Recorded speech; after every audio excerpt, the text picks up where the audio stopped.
Sore itu, langit Jakarta seolah menumpahkan seluruh isinya. Hujan turun sejak kecil. Ia tahu bahwa satu-satunya orang yang bisa ia andalkan adalah dirinya sendiri. Toko roti bahagia, dengan segala kekurangannya, adalah satu-satunya sumber penghidupannya. Jendela kecilnya untuk terhubung dengan dunia luar. Pak Harjo adalah seorang pria parubaya yang terkenal kikir dan bermulut tajam. Setiap hari, begitu deras, menciptakan tirai kelabu yang memisahkan dunia luar dari kehangatan semu di dalam toko roti Jaya. Abadi. Di balik meja kasir yang sudah usang, Citra, seorang gadis berusia 21 tahun, sedang menyelesaikan rutinitas hariannya yang monoton. Toko roti kecil yang terletak di sebuah sudut jalan yang agak terpencil di pinggiran Jakarta Selatan ini bukanlah tempat yang ramai. Jauh dari gemerlap pusat perbelanjaan. Pelanggannya pun jarang. Dan upah yang didapat Citra dari bekerja seharian penuh nyaris tidak cukup untuk menyambung hidup. Dari hari ke hari. Namun, Citra tidak punya pilihan lain. Sebagai seorang yatim piatu yang telah berjuang sendirian sejak remaja, toko roti ini adalah satu-satunya sumber penghidupannya. Satu-satunya jendela kecil yang menghubungkannya dengan dunia luar. Pemilik toko, Pak Hartono, adalah seorang pria parubaya yang terkenal kikir dan bermulut tajam. Setiap hari, Citra harus menelan omelan dan tatapan sinisnya. Menahan semuanya dalam diam demi sesuap nasi. Hari itu, hujan yang mengguyur tanpa henti membuat suasana toko ia akan mengomel tentang biaya listrik. Harga tepung yang naik, atau karyawan yang dianggapnya lamban. Sita menelan semua itu dalam diam, menanggungnya dengan sabar demi sesuap nasi. Sore itu, hujan turun semakin lebat. Suara gemericiknya yang menghantam atap seng toko menjadi satu-satunya musik yang menemani kesunyian. Tidak ada satupun pelanggan yang datang sejak 2 jam terakhir. Sita berdiri di belakang meja kasir. Matanya menatap kosong ke jalanan di luar yang basah. Sambil tangannya dengan sigap merapikan roti-roti sisa yang tidak terjual hari ini. Ia memisahkan mana yang masih layak untuk dijual esok hari dan mana yang mungkin akan berakhir di tempat sampah, sebuah pemikiran yang selalu membuatnya merasa sesak. Tiba-tiba, lonceng kecil di atas pintu berdentang pelan, menandakan ada seseorang yang masuk. Udara dingin yang basah menyelin menjadi semakin sepi. Hanya suara gemericik air yang menghantam kanopi dan dengungan samar dari kulkas tua yang mengisi keheningan. Citra, dengan punggung yang sedikit pegal, mulai merapikan roti-roti yang tidak kap masuk bersama seorang sosok renta. Sita mengangkat kepalanya dan melihat seorang kakek tua berdiri ragu-ragu di ambang pintu. Pakaiannya, sebuah kemeja batik yang warnanya sudah kusam, basah kuyup laku terjual. Memisahkannya untuk didaur ulang menjadi pakan ternak keesokan harinya sebuah ide dari Pak Hartono. Untuk menekan kerugian sekecil mungkin. Tiba-tiba, lonceng kecil dan menempel di tubuhnya yang kurus. Kakinya hanya beralaskan sandal jepit tua yang sepertinya sudah bek di atas pintu berdentang pelan.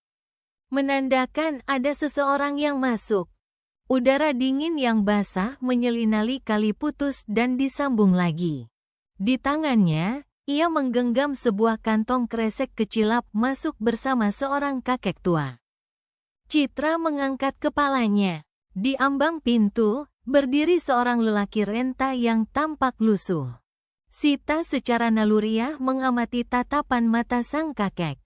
Di dalam bola dengan pakaian yang sangat sederhana dan basah kuyup. Kemeja batiknya yang sudah pudar warnanya menempel matanya yang keruh. Tersimpan sesuatu yang begitu memilukan. Sebuah permohonan yang tak terucap. Kat di tubuhnya yang kurus. Dan celana panjangnya berlumpur di bagian bawah.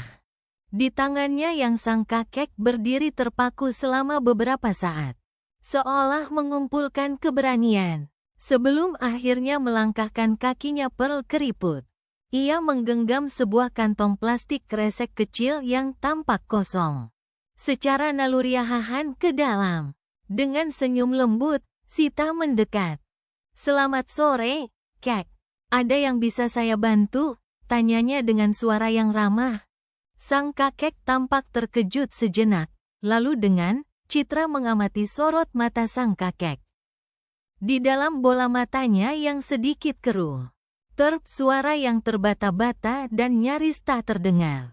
Ia bertanya, "Nak, di sini, roti yang ngancar sesuatu yang begitu memilukan campuran antara rasa lelah, lapar, dan sedikit rasa malu. Kakek itu berdiri paling murah harganya berapa?" Petik 2. Sita menunjuk ke daftar harga yang tertempel di dinding dekat meja kasir.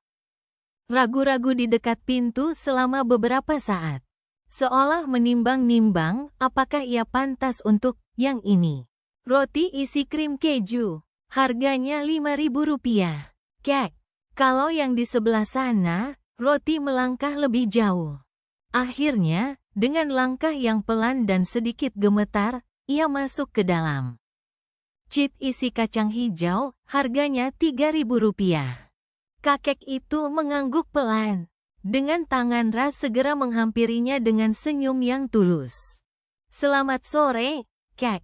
Ada yang bisa saya bantu?" Yang sedikit gemetar, ia membuka kantong kresek yang dibawanya. Ia merogoh isinya dengan hati tanyanya dengan suara lembut. Kakek itu tampak terkejut sejenak, mungkin karena sapaan yang ramah hati. Yang keluar adalah beberapa keping uang logam 100 dan Rp500. Serta selembar uang 2000-an yang lecek. Ia menghitung koin-koin itu satu persatu di telapak tangannya yang kerah.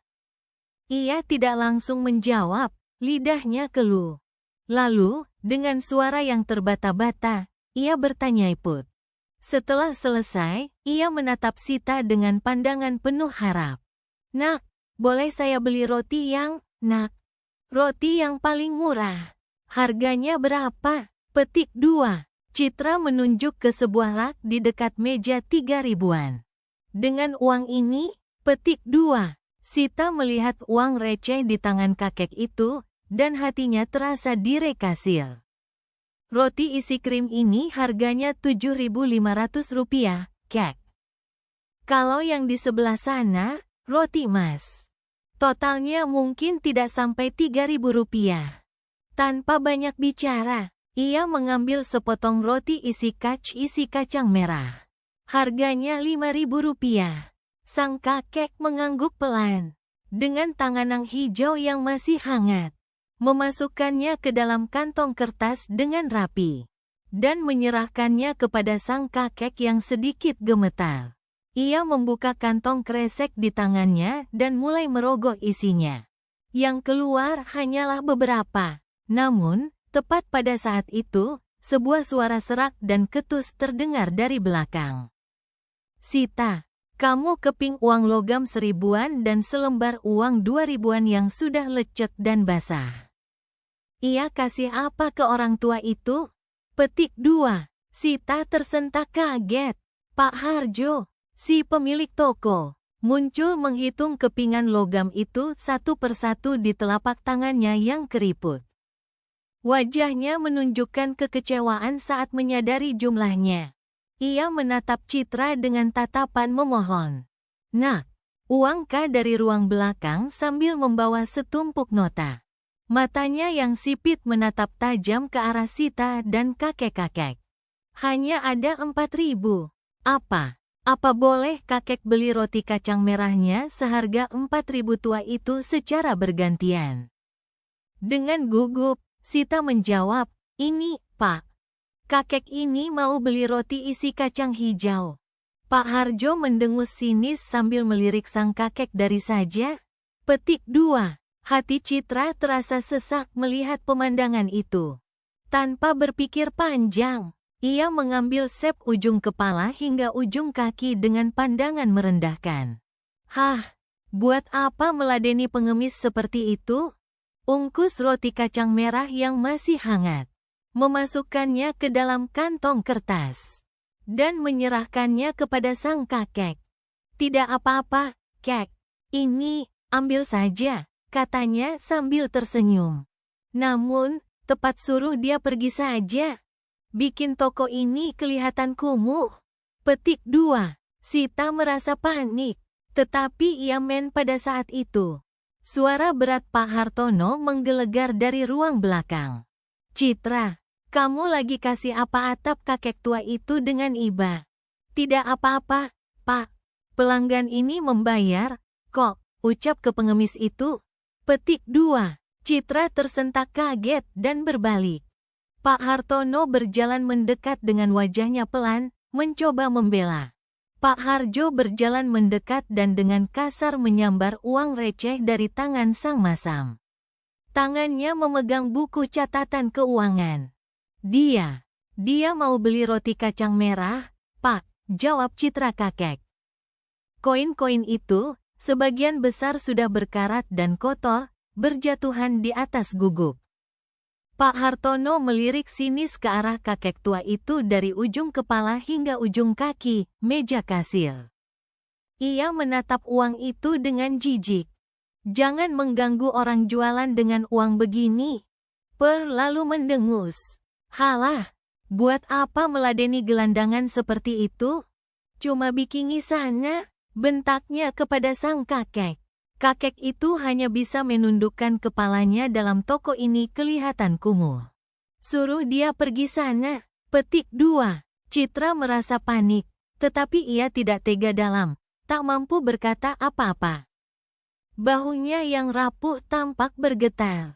Melihat itu, Sita melihat wajah sang kakek yang menunduk penuh rasa malu. Tidak apa-apa, Pak. Pelanggan ini sudah tidak tahan lagi. Rasa keadilannya memberontak. Pak, biar saya yang bayar. Roti ini saya yang bayar, kok, ucap Citra, mencoba membela. Pak Hartono berjalan semakin dekat dan dengan kasar menyambar beli untuk beliau. Tanpa menunggu persetujuan, ia segera membuka dompet usangnya dan mengeluarkan selembar uang sep uang logam yang ada di tangan. Sang kakek. Kepingan-kepingan uang itu sudah kusam dan 20.000 rupiah jumlah yang cukup berarti baginya. Ini, Pak, hitung saja dari sini. Kembalian. Ia mengerutkan keningnya dengan jijik. Jangan mengganggu orang berdagang dengan uang recehnya untuk Bapak saja. Pak Harjo menatap Sita dengan mata melotot, seolah tak percaya dengan apa begini. Pergi sana. Hardiknya kepada kakek itu. Sang kakek hanya bisa menundukkan yang baru saja ia dengar. Namun, melihat uang kertas yang disodorkan, keserakahannya mengambil alih. Ia kepalanya lebih dalam, tak mampu berkata-kata. Melihat itu, Citra tidak tahan lagi. Pak, biar merebut uang itu dari tangan Sita. Terserah kamu saja. Tapi kalau lain kali ada kejadian seperti ini lagi, saya yang bayar. Roti ini saya yang beli untuk kakek ini, katanya dengan suara yang sedikit bergetar karena menahan emosi. Ia segera membuka dompet usangnya dan mengeluarkan selembar uang 10.000 rupiah jumlah khas kamu. Geramnya, lalu berbalik sambil terus menggerutu tentang karyawan yang tidak becus. Dengan yang cukup berarti baginya. Ini, Pak, tolong hitung dari sini saja. Pak Hartono menatap cat tangan yang masih sedikit gemetar. Sita menyerahkan kantong roti itu kepada sang kakek. Ini, kek, dimakan selagi masih hangat. Kakek itu menatap Sita dengan pandangan kosong sejenak. Serah dengan tajam, seolah tidak percaya dengan apa yang didengarnya. Ia merebut uang itu dari tangan Citra, olah terkejut. Sebelum akhirnya menundukkan kepalanya dalam-dalam. Terima kasih, nak. Terserah kamu saja. Tapi kalau ada kejadian begini lagi, awas kamu ya, geramnya sambil berumur hidup kakek. Baru kali ini ada orang yang begitu baik, bisiknya lirih. Ia menerima roti itu dan balik dan menggerutu. Dengan tangan yang masih sedikit gemetar, Citra menyerahkan kantong roti itu kepada sang perlahan melangkah keluar toko. Kembali menembus hujan yang deras. Sita memandangi punggungnya kakek. Ini, kek, dimakan selagi hangat. Kakek itu menatap Citra dengan pandangan kosong sejenak, lalu perlahan mengangkat kepalanya. Matanya berkaca-kaca, yang menghilang di kejauhan. Anehnya, langkah kaki kakek itu terasa begitu ringan, seolah terima kasih, nak. Kamu orang pertama yang memperlakukan kakek dengan begitu baik hari ini, bisiknya Pel Bebandi. Pundaknya telah terangkat. Sita merasa matanya panas dan hampir menangis. Ia tidak tahu bahwa tindakan Kaan. Ia menerima bungkusan roti itu dan berjalan perlahan keluar dari toko. Kembali menembus hujan deras, baikan kecilnya hari itu akan memicu badai besar dalam hidupnya. Keesokan paginya, begitu Sita. Citra memandangi punggungnya yang ringkih hingga menghilang di tikungan jalan. Entah kenapa, langkah tiba di toko untuk memulai pekerjaannya. Pak Harjo sudah menunggunya dengan wajah dingin seperti es. Sita kaki kakek itu terasa begitu ringan, seolah beban di pundaknya telah terangkat. Tanpa sadar, ikut saya sebentar. Ada yang perlu kita bicarakan. Dengan perasaan was-was, Sita mengikutinya ke kantor. Air mata Citra ikut menetes.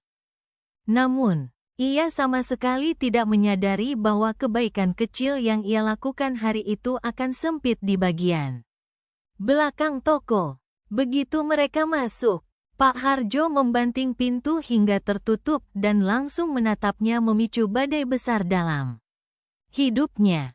Keesokan paginya, begitu Citra tiba di toko untuk bekerja, Pak Hartono sudah menunggunya dengan wajah dingin dan tanpa ekspresi.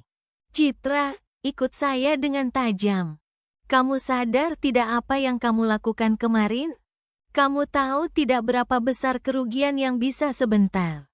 Ada yang mau saya bicarakan, katanya dengan nada datar. Dengan perasaan cemas, Citra kamu timbulkan, hardiknya. Sita bingung. Tapi, Pak, saya kan sudah membayarnya dengan mengikutinya ke kantor sempit di bagian belakang toko. Begitu mereka masuk, Pak Hartono langsung menutup pintu dan uang saya sendiri. Bukan itu masalahnya, Pak Harjo menggebrak meja kayu di hadapannya. Menatapnya dengan tajam. Kamu sadar tidak apa yang kamu lakukan kemarin? Kamu tahu tidak berapa kerugian yang saya kalau orang sepertimu dibiarkan bekerja di sini. Nanti toko ini bisa jadi pangkalan para pengemis. Saya tanggung gara-gara kamu, petik 2. Citra bingung. Tapi, Pak, saya kan sudah membayar roti itu dengan tidak punya waktu meladeni orang-orang seperti itu. Kamu mau membuat bisnis saya bangkrut? Hah? Petik 2. Uang saya sendiri. Bukan itu masalahnya, bentak Pak Hartono sambil menggebrak meja. Sita menggigit bibirnya, menahan gejolak di dadanya. Saya hanya menolongnya, masalahnya itu Citra toko ini. Kalau orang seperti kamu bekerja di sini, nanti semua pengemis dan gelandangan dikarenakan beliau juga manusia. Pak Harjo menatapnya sinis untuk waktu yang lama. Lalu dengan nada dingin yang sekitar sini akan datang berbondong-bondong. Saya tidak punya waktu meladeni mereka. Bisa bangkrut usaha saya menusuk, ia berkata. Kalau begitu, hiduplah dengan menolong orang. Mulai hari ini, kamu tidak perlu tahu. Petik 2. Citra menggigit bibirnya, mencoba menahan air mata. Saya hanya ingin masuk kerja lagi. Sita terdiam, lidahnya keluh. Apa maksud Bapak? Saya dipecolongnya karena kasihan, Pak. Dia juga manusia. Pak Hartono menatapnya dengan pandangan dingin. Selamat. Petik 2. Ya, kamu dipecat. Pergi sana cari tempat lain untuk pamer kebaikan hatimu itu beberapa saat. Oh, jadi kamu mau jadi pahlawan kesiangan? Kalau begitu, silakan saja tuh. Petik 2. Sita tidak bisa berkata apa-apa lagi. Ia hanya menundukkan kepala, merasakan dunianya runtuh semua orang di luar sana. Mulai hari ini, kamu tidak usah bekerja di sini lagi. Petik 2. Citra teruh, tanpa sempat mengemasi barang-barang pribadinya yang hanya sedikit. Ia melangkah keluar dari toko. Diam. Kata-kata itu seolah menyumbat tenggorokannya. Bapak, memecat saya. Tepat saat pintu terbuka, rintik hujan kembali turun. Seolah langit ikut bersedih untuknya. Ang tanyanya dengan suara lirih. Iya, kamu dipecat. Cari saja tempat lain di mana kamu bisa dingin meniup pipinya yang basah oleh air mata yang tak tertahan lagi. Jalanan tampak sepi. Sita emer kebaikan hatimu itu. Petik 2. Citra tidak bisa berkata apa-apa lagi. Ia hanya menundukkan kepalanya, merasakan berdiri termangu di tempat itu untuk waktu yang lama. Pikirannya kosong, dan pandangannya kabur. Satu lagi dunianya runtuh. Tanpa sempat mengambil barang-barang pribadinya yang hanya sedikit, ia berjalan keluar dari toko. Hari yang kelam telah ia lalui. Namun, anehnya, di dalam hatinya tidak ada penyesalan. Saat ia melangkahkan kaki melewati pintu, rintik hujan mulai turun lagi. Seolah langit ikut merasakan kesedih, tidak apa-apa. Sita, kamu sudah melakukan hal yang benar, bisiknya pada diri sendiri. Anya, angin dingin meniup pipinya yang basah. Jalanan tampak sepi, dan Citra berdiri keesokan paginya. Hujan telah berhenti. Sinar matahari pagi yang cerah menembus jendela kamar kosnya yang semangu di sana untuk waktu yang lama. Pikirannya kosong, pandangannya kabur. Satu lagi hari di mana ia kehilangan Pit, namun hati Sita masih mendung. Kejadian kemarin masih membekas, meninggalkan rasa perih dan bingung. Segalanya. Namun, anehnya, di tengah keputusasaan itu, tidak ada rasa penyesalan. Pikirannya kacau, tetapi ia tahu ia harus melakukan sesuatu. Berdiam diri di kamar hanya akan membuatnya semakin terpur apa-apa, bisik Citra pada dirinya sendiri.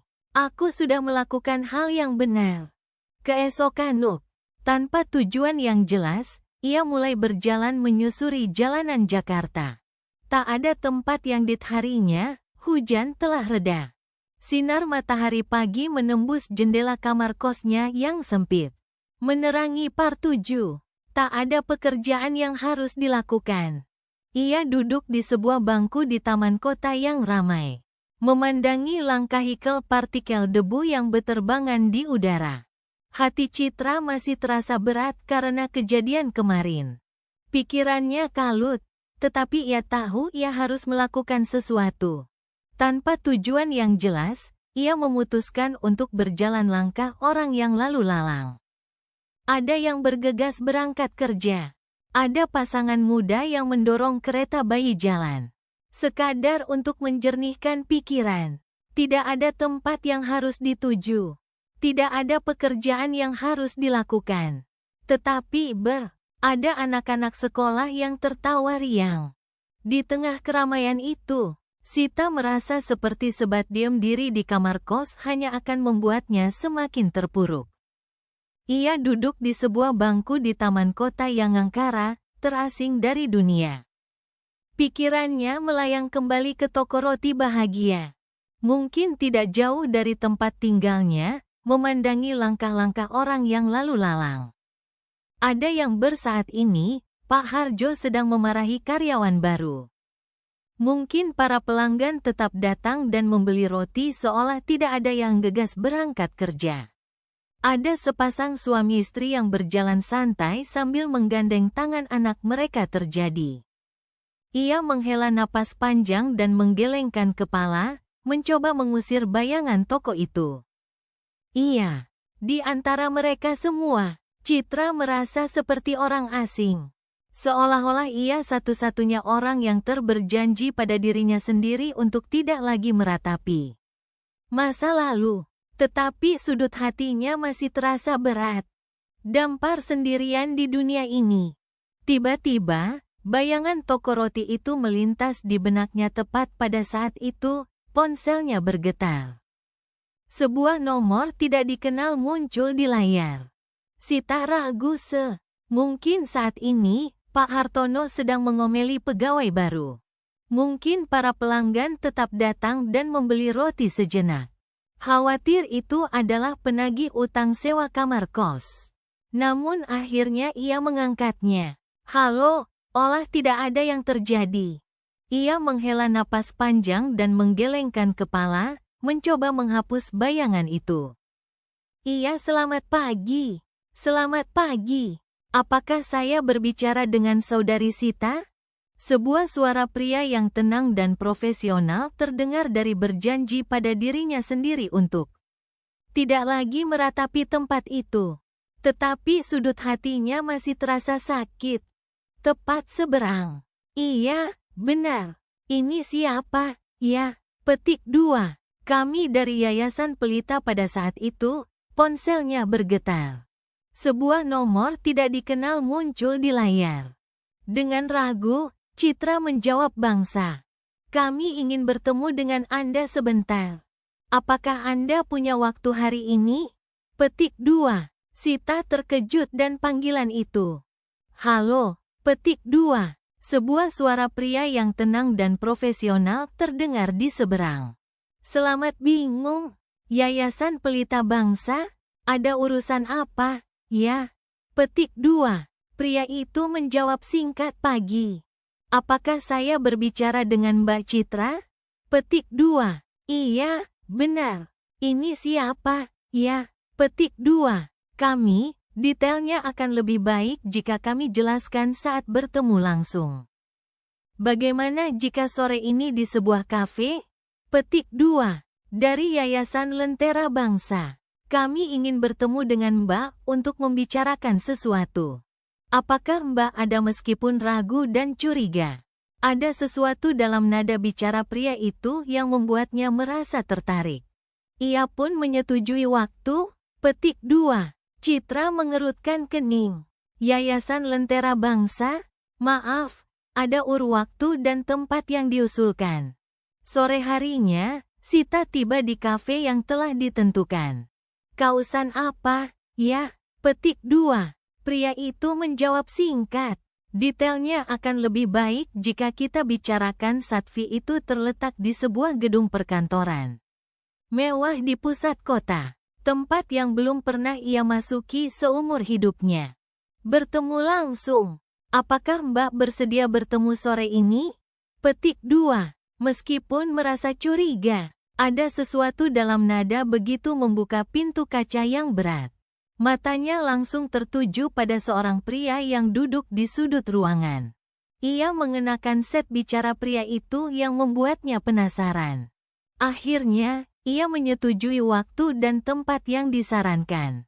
Selan jas yang rapi dengan dasi yang serasi, penampilannya sangat berwibawa. Pria itu mengangkat harinya. Citra tiba di sebuah kafe yang elegan di kawasan bisnis Jakarta. Suasananya tenang dan mewah, tangannya dan tersenyum. Saudari Sita, benar. Silakan duduk. Sita duduk dengan canggung. Maaf, ada keperluan apa ya, Pak? Petik 2. Pria itu tersenyum ramah dan meni, sangat kontras dengan lingkungan yang biasa ia datangi. Begitu ia membuka pintu, seorang pria berpenampilan rapi dengan menodorkan sebuah kartu nama. Perkenalkan, saya Tirtayasa, Direktur Yayasan Pelita Bangsa. Setelan jas mahal langsung berdiri dan melambaikan tangan padanya. Mbak Citra? Ya, silakan duduk. Citra duduk dengan canggung. Maaf, ada keperluan apa ya, Pak?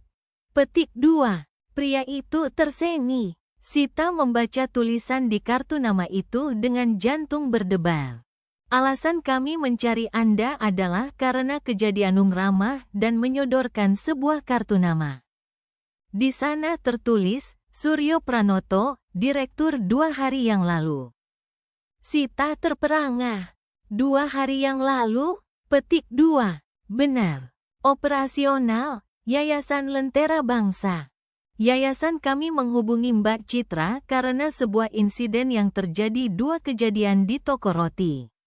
Saat Anda memberikan sepotong roti kepada seorang kakek tua. Wajah Sita sek hari yang lalu, kata Pak Suryo. Citra terkejut. 2 hari yang lalu? Petik 2. Betetika memerah. Bagaimana?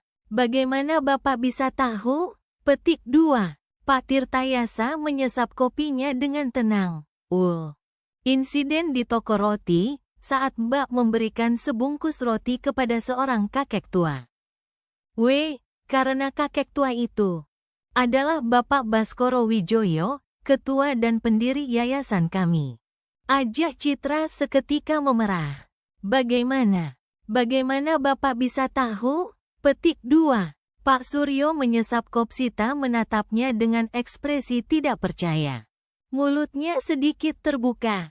Apa maksud Bapak? Tapi beliauinya dengan tenang. Karena kakek tua itu adalah Bapak Baskara Adiwijaya, pendiri dan terlihat seperti pengemis. Pak Tirtayasa menggelengkan kepalanya. Beliau memang sering menyimpinan Yayasan Lentera Bangsa. Citra menatapnya dengan ekspresi tidak percaya. Mulutnya sedikit tamar menjadi orang biasa untuk melihat kondisi masyarakat secara langsung. Tanpa filter. Hari itu adalah salah satu dari hari-hari pen terbuka karena syok. Apa maksud Bapak? Tapi, beliau terlihat seperti Pak Suryo menggeleng yamarannya. Dan Anda, Saudari Sita, telah meninggalkan kesan yang sangat mendalam pada beliau. Sita benar-benarkan kepala. Beliau memang sering berkeliling dengan menyamar sebagai orang biasa untuk melihat langsung kondisi masyarakat yang sebenarnya.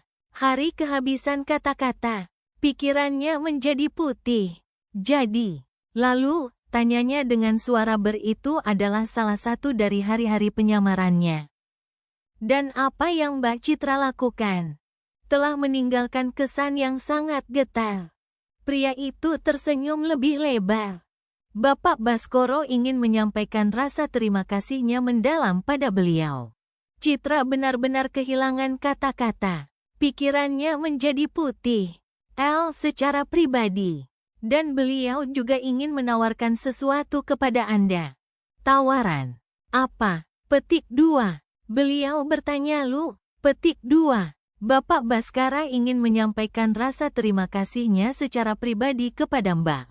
Dan beliau juga ingin menawarkan. Apakah Anda bersedia untuk bergabung dan bekerja bersama kami di Yayasan Pelita Bangsa? Tentu saja, kami tidak akan langsung sesuatu, lanjut Pak Suryo sambil tersenyum. Tawaran. Apa? Tanya Citra hati-hati. Memberikan tugas yang besar. Tetapi, beliau percaya bahwa seseorang dengan hati sehangat Anda akan menjadi aset yang sangat berharga. Beliau bertanya, apakah Mbak Citra bersedia untuk bergabung dan bekerja bersama kami di Yayasan Lentera Bangsa? Yayasan kami. Sita merasa seperti disambar petir di siang bolong. Kejadian yang tak pernah ia bayangkan, sedang tentu kami tidak akan langsung memberikan pekerjaan besar. Tetapi, seseorang dengan hati yang hangat seperti Mbak akan menjadi aset yang terjadi di hadapannya. Apa yang bisa saya lakukan? Petik 2. Pak Tirtayasa mengangguk. Sangat berharga bagi yayasan kami. Citra merasa seperti sedang bermimpi. Semua ini terjadi begitu cepat. Baruap. Bapak Baskoro tidak melihat kemampuan Anda pada awalnya. Beliau melihat hati Anda. Itulah yang terpen kemarin ia dipecat dan merasa tidak punya harapan. Dan sekarang ia mendapat tawaran pekerjaan dari sebuah yayasan besar. Aing. Sita terdiam, tenggelam dalam pikirannya. Baru kemarin ia dipecat dan kehilangan harapan, tidak tahu apakah ini nyata atau hanya ilusi. Tapi, apa yang bisa saya lakukan? Petik 2. Pak, sekarang ia mendapat tawaran pekerjaan di sebuah yayasan besar.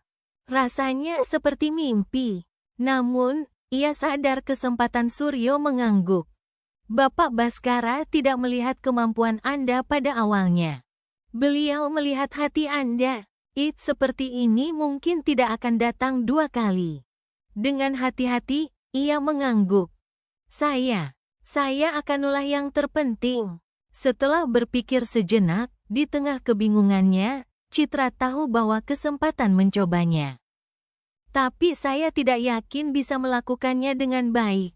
Semua orang juga begitu pada awalnya, kata seperti ini mungkin tidak akan datang dua kali. Dengan suara pelan, ia mengangguk. Saya akan Pak Tirtayasa sambil tersenyum menenangkan. Anda bisa belajar pelan-pelan. Kami akan membantu mencobanya. Tapi saya tidak yakin apakah orang seperti saya bisa melakukannya. Semua orang juga begitu pada awalnya. Sejak saat itu, hidup Sita mulai berubah. Sementara itu, menjelang senja di hari yang sama, kata Pak Suryo sambil tersenyum tulus. Mbak bisa belajar pelan-pelan. Suasana di depan toko roti bahagia mendadak ramai. Sebuah konvoi mobil-mobil mewah berwarna hitam berhenti. Jak saat itu, hidup Citra mulai berubah. Dan pada saat yang hampir bersamaan, tepat di depan toko kecil itu, 5 unit sedan hitam mengkilap. Jenis yang biasa dipakai para pejabat tinggi. Beroroti jaya abadi yang sepi. Pemandangan yang luar biasa terjadi. 5 mobil sedan mewah berwarna hitam lek baris rapi di tepi jalan sempit. Membuat warga sekitar keluar dari rumah mereka dengan mata terbelalak penuh rasa berhenti. Berjajar di tepi jalan. Membuat warga sekitar dan para pengendara motor yang lewat menoleh dengan tatapan heran ingin tahu. Pak Harjo, yang sedang menghitung uang di dalam toko, mengerutkan kening melihat Pak Hartono, yang sedang berada di dalam toko, melihat keramaian itu dan mengerutkan kening. Ada andangan itu. Ada apa ini? Kenapa orang-orang kaya ini berhenti di sini? Petik 2. Rasa pen apa itu ramai-ramai? Siapa orang-orang itu? Petik 2. Karena tidak bisa menahan rasa penasarannya, sarannya tak tertahankan. Ia membuka pintu tokonya dan melangkah keluar. Beberapa pria berbadan tegap dengan set membuka pintu toko dan melangkah keluar. Dari mobil-mobil itu, turun beberapa pria berbadan tegap dengan setelan jas hitam turun dari mobil. Salah satu dari mereka, yang tampaknya adalah seorang ajudan, melangkah maju Salah satu dari mereka melangkah maju menghampiri Pak Hartono. Permisi, apakah benar ini toko ampiri Pak Harjo? Selamat sore, apakah ini benar toko milik Bapak Harjo? Petik 2. Pak Harjo milik Bapak Hartono? Petik 2. Pak Hartono mengangguk bingung. Iya, benar. Ada apa? Petik 2. Angguk dengan gugup. Iya, benar. Ada apa ya? Petik 2. Pria itu menyodorkan sebuah kartu nama. Kami dari tim legal Yayasan Lentera Bangsa. Kami datang. Kami dari Yayasan Pelita Bangsa. Kami datang untuk membicarakan suatu hal yang penting mengenai properti ini. Pak Hartono semakin bingung. Properti? Ada apa dengan toko saya? Petik 2. Pada saat itu, dari mobil terakhir, seorang kakek tua melangkah keluar. Pak Harjo semakin bingung. Properti? Ada masalah apa dengan toko saya? Petik 2. Pada saat itu, dari mobil terakhir yang paling mewah, seorang kakek tua turun perlahan. Ia adalah kakek yang sama dengan yang kemarin adalah kakek yang sama yang tempo hari diusir oleh Pak Hartono. Namun, penampilannya kini sangat berbeda. Ia tidak lagi mengenakan kemeja lusuh, melainkan kemeja batik sutra yang mahal dan diusir oleh Pak Harjo. Namun kali ini, ia tidak lagi mengenakan batik kusam dan sandal jepit. Ia berwibawa. Di sekelilingnya, beberapa orang yang tampak seperti pengawal pribadi menjaganya dengan sik mengenakan setelan jas mahal yang dijahit khusus. Dan di sekelilingnya berdiri beberapa pengawal yang menjaganya dengan nap. Saat Pak Hartono mengenali wajah kakek itu, wajahnya langsung pucat pasi. Kak Sigap. Saat Pak Harjo mengenali wajah kakek itu, wajahnya langsung pucat pasi. Kakau, kakek itu, sang kakek, Bapak Baskara Adiwijaya, mengangguk dengan kamu. Kakek itu, sang kakek, Bapak Baskoro Wijoyo, mengangguk dengan tenang. Benar, akulah kakek itu. Pak Harjo mundur beberapa langkah, kakinya tenang. Benar, akulah kakek itu. Pak Hartono mundur selangkah, kakinya terasa lemas.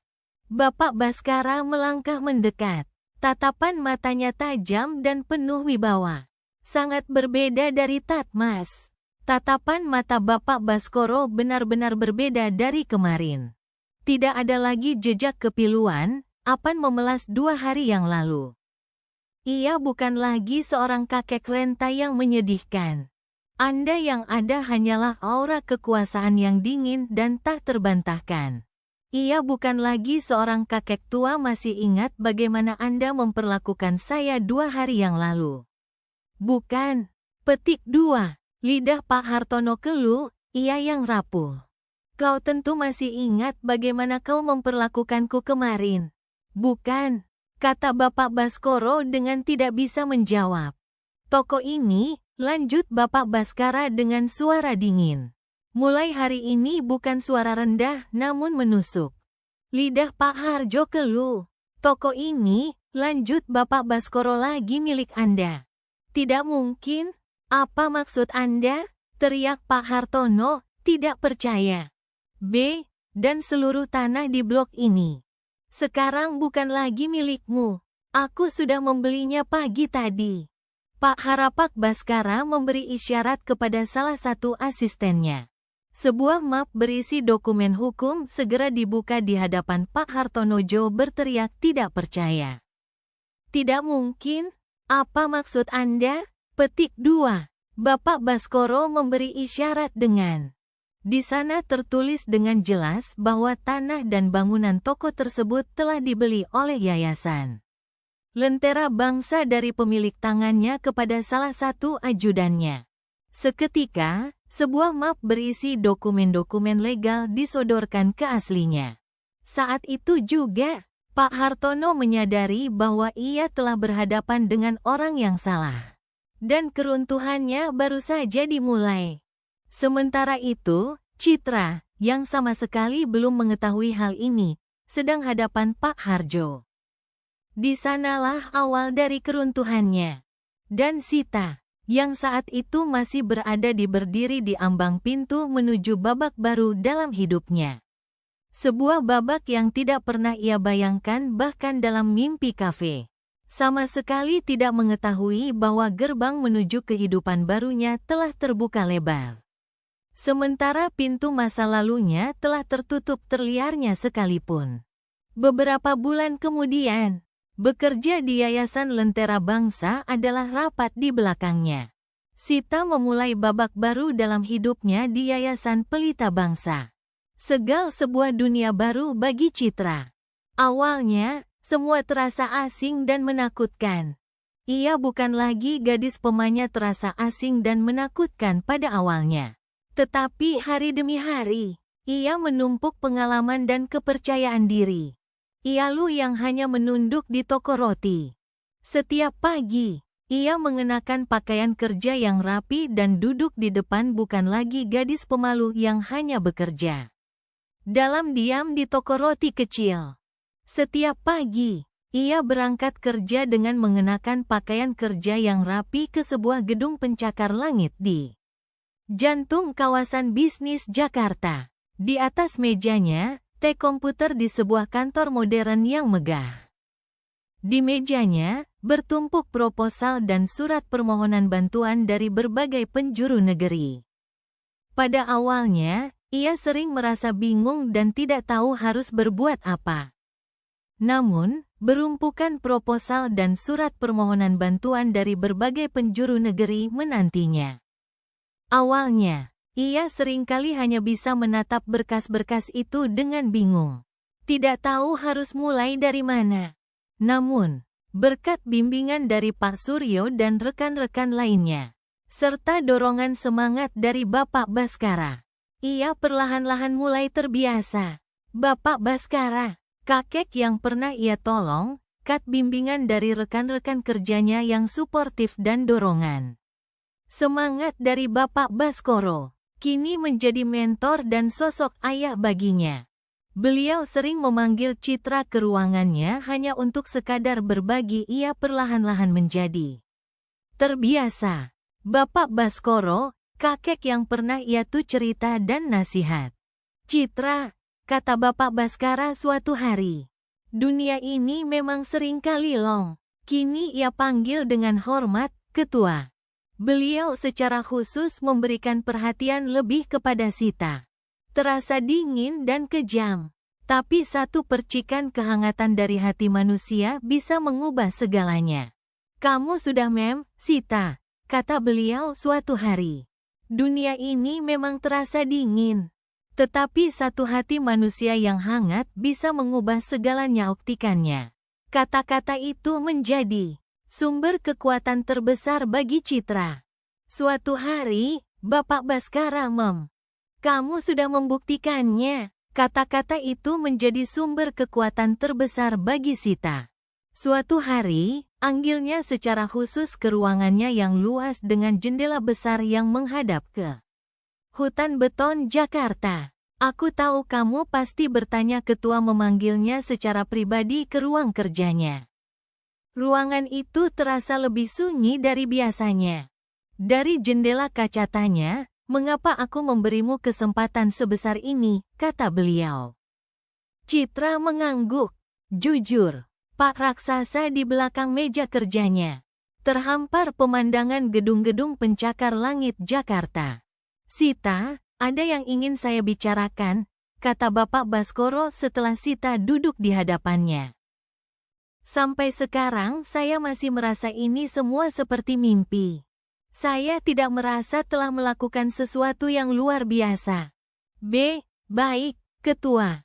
Ada apa ya? Jawab Sita dengan sedikit tegang. Bapak Baskoro membolak-balik kapak Baskara tersenyum lembut. Di toko roti hari itu, yang aku terima darimu bukan sekadar sebuah dokumen sejenak sebelum menatap Sita dengan serius.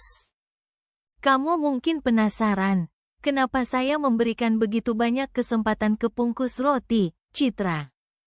Yang aku terima adalah kepercayaan terhadap sesama manusia. Di saat orang lain melihatku sebagai adamu. Sita mengangguk. Sejujurnya, iya, Ketua. Sampai sekarang saya masih pengemis yang hina. Kamu melihatku sebagai seorang manusia. Sebenarnya, aku pun dulu berasal dari keluarga yang sangat miskin. Merasa ini seperti mimpi.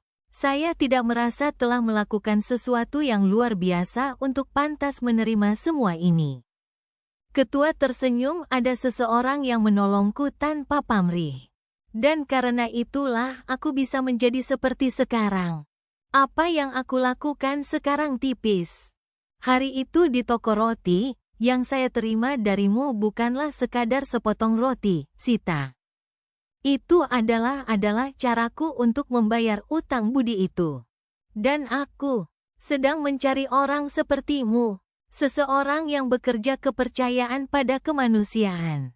Kamu memperlakukanku sebagai manusia, Bukan sebagai seorang kakek tua miskin yang bukan hanya untuk uang, tetapi dengan ketulusan hati.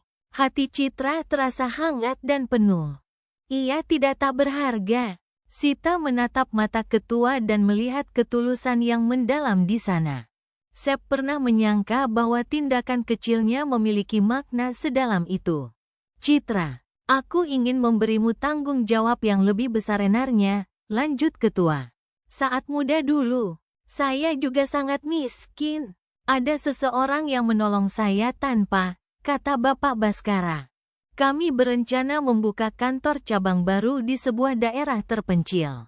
Aku ingin kamu yang mempamrih, dan karena itulah saya bisa menjadi seperti sekarang. Dan saat ini, saya merasa sedang membayar utang budimpin proyek itu. Citra ragu. Saya, Pak, tapi pengalaman saya masih sangat kurang. Itu, Sita terkejut. Ketua juga pernah. Petik 2. Bapak Baskoro mengangguk. Pengalaman bisa dipelajari, jawab Bapak Baskara tegas. Yang terpenting adalah hatimu. Itulah sebabnya saya selalu mencari orang sepertimu. Seseorang yang bekerja bukan semata-mata karena uang, tetapi seseorang bisa dipelajari. Akhirnya, Citra menerima tantangan itu. Hari-harinya menjadi semakin sibuk, yang tulus peduli pada sesama. Hati Sita terasa meluap oleh keharuan. Ia tak pernah menyangka tindakan kecilnya yang spontan bisa mengubah jalan hidupnya sedemikian rupa. Sita, ia memimpin rapat, melakukan survei ke lokasi, dan bertemu langsung dengan warga yang akan dibantu oleh yayasan. Ia tidak merasa lelah, justru merasa hidupnya jauh lebih bermakna. Namun, seiring dengan kesuksesannya, saya ingin memberikanmu tugas yang lebih besar. Untuk saya, Ketua, petik 2. Benar. Kami berencana akan beredar desas-desus tidak sedap di kantor. Ada yang mengatakan bahwa ia adalah anak emas ketua membuka kantor cabang baru yayasan di salah satu daerah di luar Jawa. Saya ingin kamu yang memimpinnya. Sita ragu. Tapi itu tanggung jawab yang sangat besar, Ketua. Pengalaman saya masih sangat kurang. Bahkan ada yang menyebar fitnah bahwa ia memiliki hubungan khusus dengan Bapak Baskara. Tatapan rekan-rekannya mulai berubah. Mereka yang dulu ramah kini menjaga jarak. Citra mulai merasa terasingkan lagi. Puncaknya, urangan bisa dipelajari, kata ketua dengan tegas. Yang terpenting adalah hatimu. Itu tidak bisa sebuah email internal yang telah direkayasa bocor ke media. Menuduh Citra menyalahgunakan dana yayasan untuk kepentingan Elajari. Akhirnya, Sita mengangguk. Baik, Ketua. Saya akan berusaha sekuat tenaga. Pribadi, nama baiknya dan reputasi yayasan seketika tercoreng. Citra hancur. Sejak hari itu, Sita menjadi jauh lebih sibuk. Ia mengikuti rapat-rapat persiapan, melakukan survei lokasi kembali menghadap Bapak Baskara dengan air mata. Saya bersumpah tidak melakukan itu, Pak.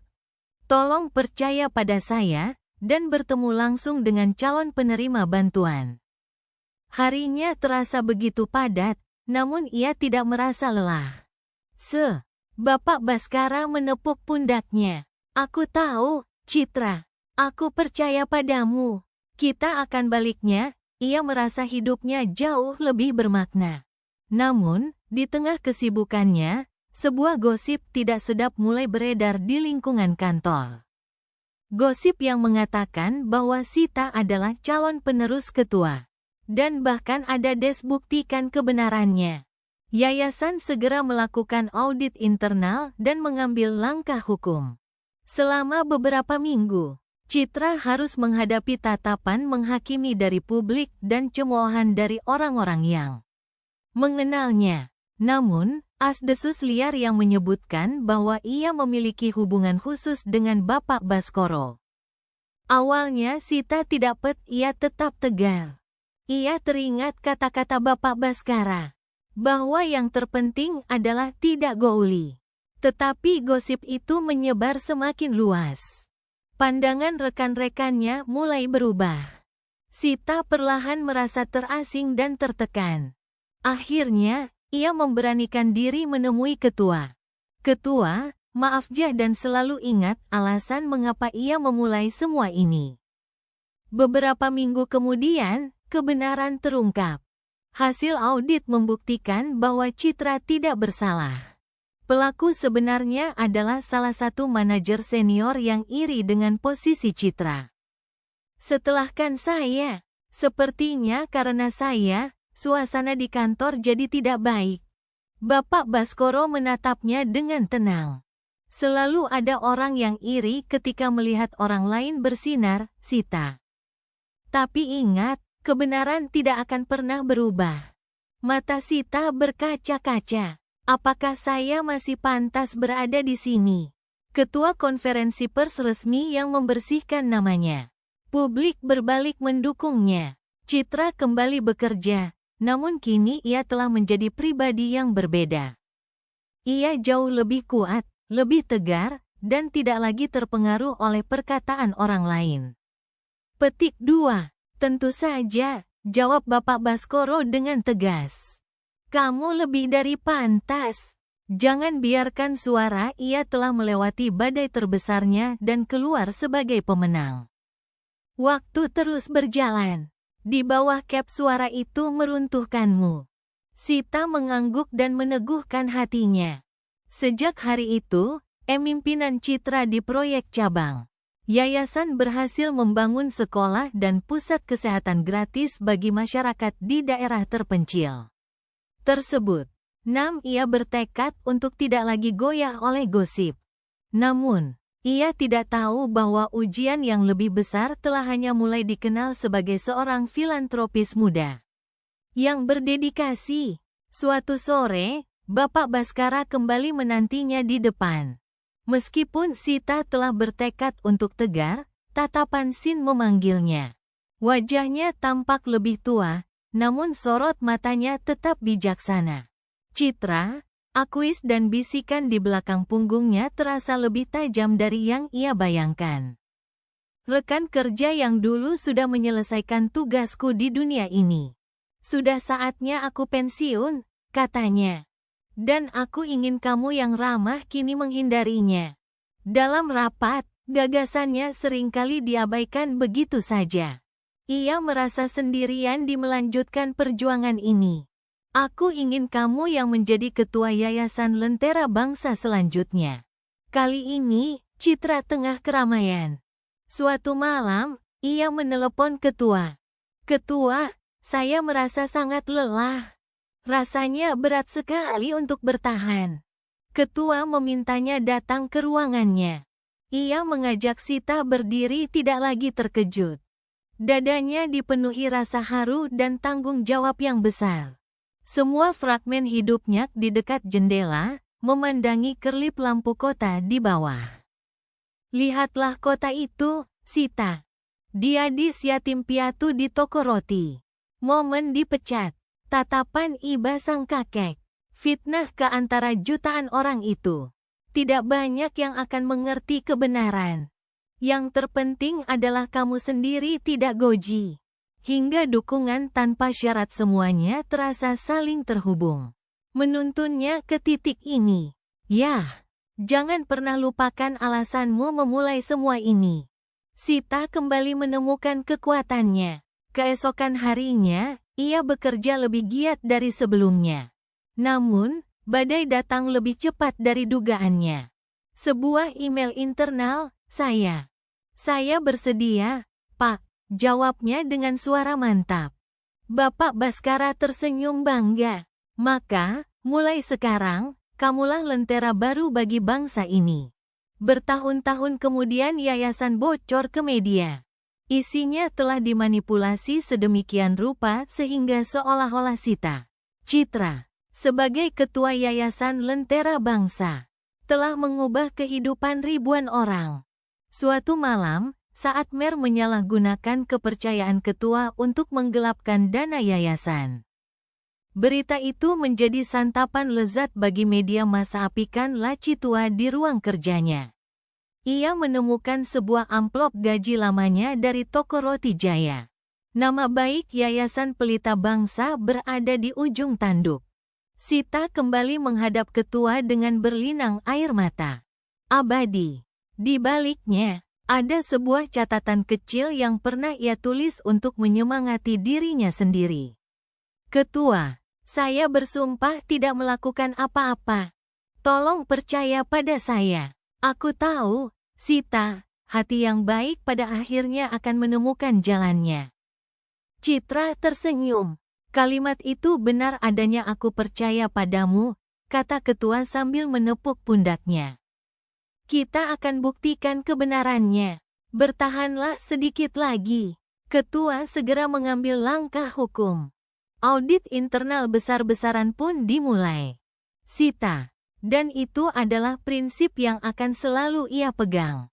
Ia mengambil sebuah pulpen dan menambahkan kalimat baru di bawahnya menjalani semua proses. Pemeriksaan dengan kooperatif. Meskipun di luar sana, publik telah menghakiminya. Orang-orang dan hari ini, aku akan kembali membagikan kehangatan hati ini kepada orang lain. Berharap kehangatan itu akan terus menjalar dan menyentuh hati yang lain.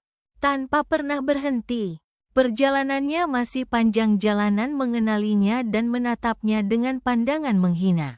Di tengah masa sulit itu, Pak Harjo tiba-tiba muncul di hadapannya. Pemilik toko roti yang dulu memecatnya itu kini menatapnya dengan senyum mengejek. Nah, kan, beginilah akhirnya.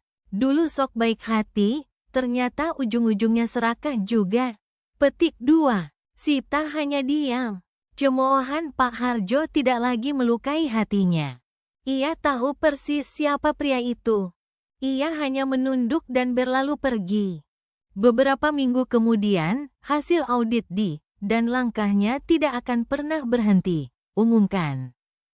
Sita terbukti tidak bersalah sama sekali. Sebaliknya, penyelidikan menemukan bahwa pelaku yang memanipulasi dan membocorkan email itu adalah salah. Seorang manajer senior yang iri dengan posisi Sita. Kebenaran akhirnya terungkap. Opini publik berbalik arah. Simpati dan dukungan mengalir deras untuknya. Ketua mengadakan konferensi pers secara